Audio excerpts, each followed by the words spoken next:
Hey everybody, it's Elgin Walker here from the Elgin and Pilar Walker team over at eXp Realty, and today's video topic is, let's touch base about the interest rates, right? I'm sure that you guys have been hearing talk, and there's talk, and there's talk that the interest rates are going to drop. I actually believe this time they will drop. Now, how much they drop and how many drop, I don't know all of that. There's one thing that I really want to bring emphasis on is some of you guys really are looking to buy a home. And right now, there are homes that you may like that will be available, but you're concerned, understandably so, about if the rates were to drop, you might be able to get in with a lower interest rate and you may be able to have a lower monthly payment. And I get that. I more than anything get that. But I want to point out a couple of things to you. Here's the biggest thing. Let's just think back actually. Let's think back about this time last year. Let's go back about a year or so ago. And when the rates were still really low or lower, things were flying off the shelf in the market. Multiple offers, appraisal contingency removals, physical inspections, but no work being done on the property. It was a crazy, crazy frenzy.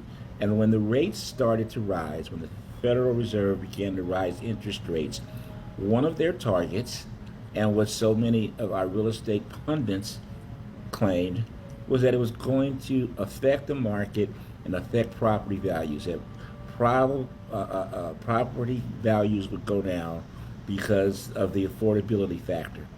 Understand the logic, and maybe in certain areas that's the case, but in the areas that I service, we have not seen that at all. As a matter of fact, we've seen still appreciating markets. They just haven't appreciated as much. We've still seen home sales, but it may be on the market a little bit lower. A little bit longer. Our closed sales are down, but that's because the inventory is down, right? Well, the inventory is still quote-unquote down. It's a little higher than it was a few months ago. So can you imagine, because right now, the majority of the time, rates are in the sixes.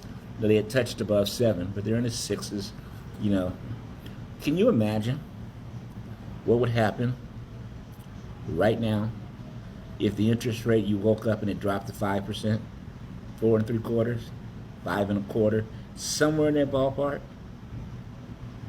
The frenzy would be back on and cracking, man. You're going to then have a flurry of activity. People looking to get into the market because the rates are so low. So then where does that put us back?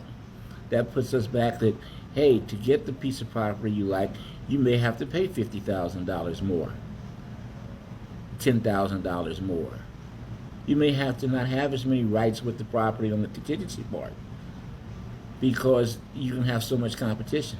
Is that really what you want? Seriously, is that really what you want? Will that get you better in position?